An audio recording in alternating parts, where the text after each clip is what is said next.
આ એક મા બાપની જ્યારે વૃદ્ધાશ્રમ આપણે એવો હેતુ નથી કે ભાઈ પણ આ દુનિયામાં મા બાપ અત્યારે બહાર છે કે ભાઈ કોઈના ઘરે ઓછા હોય છે, વૃદ્ધાશ્રમમાં હોય, કોઈ નિરાધાર રહેતા હોય. એટલા માટે મેં પોતે ગીત લખ્યું છે. ત્યારે નિરાધાર મા બાપની વેદના સાંભળો વાલા, નિરાધાર મા બાપની વેદના સાંભળો.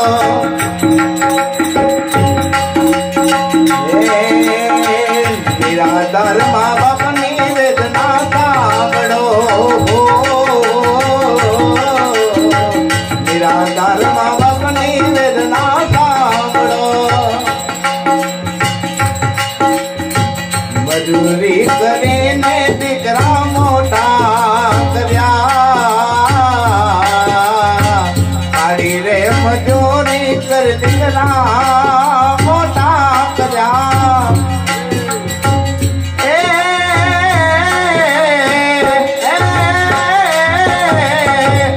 દીકરા રે વૃદ્ધાશ્રમમાં મોકવાને જાય, એ દીકરા વૃદ્ધાશ્રમમાં મોકવાને જાય.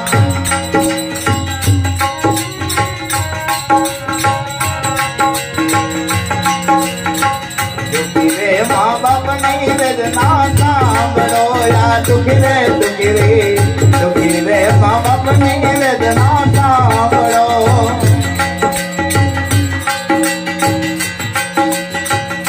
તેરે ફાટેલા તૂટેલા કપડા પહેરીને વાલા, તેરે તૂટેલા ફાટેલા લુગડા પહેરીને વાલા, જીવન રે ગુજાર્યો યાથી દિલજે. એ જ મા બાપને વાલા તર છોડીને દે. દુખી રે મા બાપની વેદના સાંભળો, આ દુનિયામાં દુખી મા બાપ છે. દુખી રે મા બાપની વેદના સાંભળો. સંતો ક્યાં જન્મે કે જનેતા હોય, જે જનેતા પોતાના દીકરાને જે દાનમાં દે, એ જનેતા તો ક્યાંય અત્યારે મળતી નથી, ક્યાંક જ આપણે મળે છે. અને આપણી સામે બેઠા છે, એટલા માટે એના માટે એક કડી ગાયો હોય ત્યારે દીકરાના દાન દેવા નથી સાવસેલા, દીકરાના દાન દેવા નથી સાવસેલા. શ્રવણ દેવા રે દીકરા, શ્રવણ દેવા રે દીકરા ક્યાંક રે પાકે છે. શ્રવણ દેવા રે દીકરા ક્યાંક રે પાકે છે. એની જનેતાને લાખો મારા પ્રણામ રે વાલા.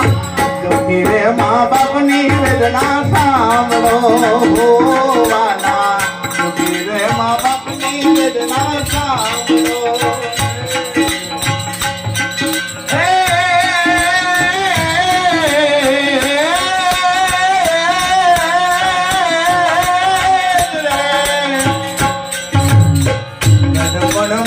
એવું વિચાર્યું મા બાપને, જયારે નોકરી કામ કરી મોટા કરે ત્યારે એમ વિચારે કે મને મોટા થઈને પાડશે, પણ આ જમાનો નથી. એટલે એટલા માટે મેં છેલ્લી કરી બહુ મુશ્કેલ હતી.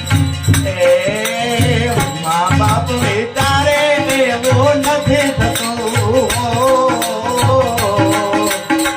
નો દારૂ વાલા વિચારી લેશે.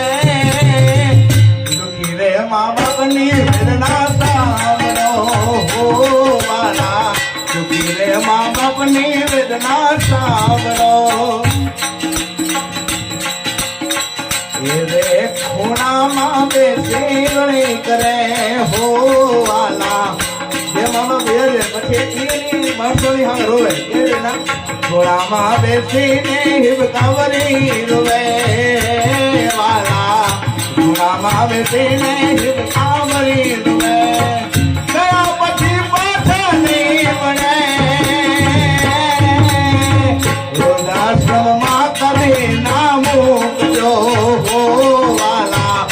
ઘરે પિતાને ક્યાંય ન મૂકતા ભેળા રાખી ભેળો રત્નો ખવડાવજો દુઃખી રે મા બાપની વેદના સાંભળો